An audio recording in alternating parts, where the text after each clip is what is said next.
everyone, and here's our devotional for Monday, April 27th, 2020, entitled, God is Trustworthy. Sovereign Lord, you are God. Your covenant is trustworthy, and you have promised these good things to your servant. 2 Samuel 7:28.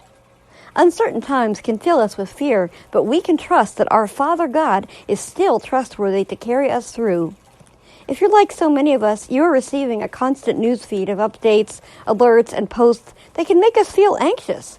News reports and projections imply that everything, the economy, the environment, terrorism, crime, is bad and growing worse. What an appropriate time for this, right? Sorry, anyway. It's overwhelming. So much, in fact, that a large part of our population requires prescription medication to combat these very emotions. The day-to-day wear of anxieties drives us to find relief, yet the more permanent cure for our hearts and souls is remembering God's trustworthiness.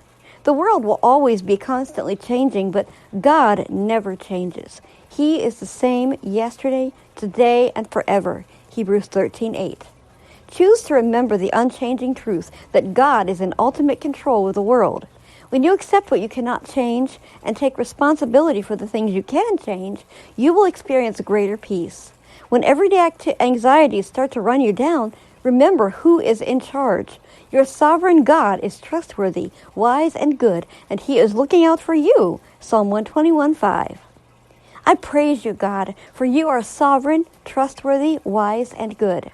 I want to build my life on that fact.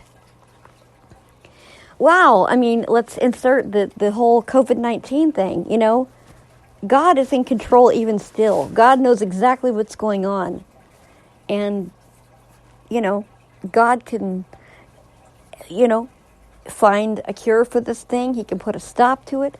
We can talk, argue over and over about God's will and reason. There's a reason for everything and, whatever. But I believe God's in control. I really do. This is a horrible, awful thing. I just pray every day for people's protection, or ours included. And I just pray that God,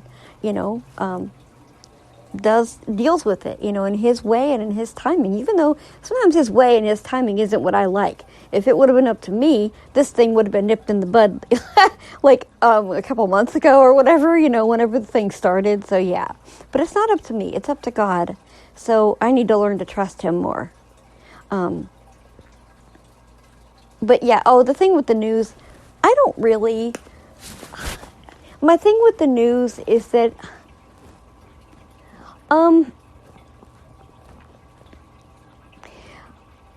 I let Jeff watches the news, and he reads the news more online than anything, and he lets me know what's going on because, a lot of times I don't understand what they're saying just because I'm, that way. I don't know. My reading comprehension was never right and everything, so I don't understand a lot of what they're saying, and I find that I should not open a can of worms, so I will not. Anyway, so yeah, I don't really watch it, but I do know what's going on because, I'm told and everything, and I see some things on Twitter and stuff like that, but yeah. But let's remember today, guys, God is in control. One thing that Pastor Jeff used to say that I loved, he's like, the word is not in God's vocabulary. The gasp of surprise is not in God's vocabulary. None of this stuff surprises Him. So let's remember that today and every day. And may the Lord bless you all and be with you till tomorrow.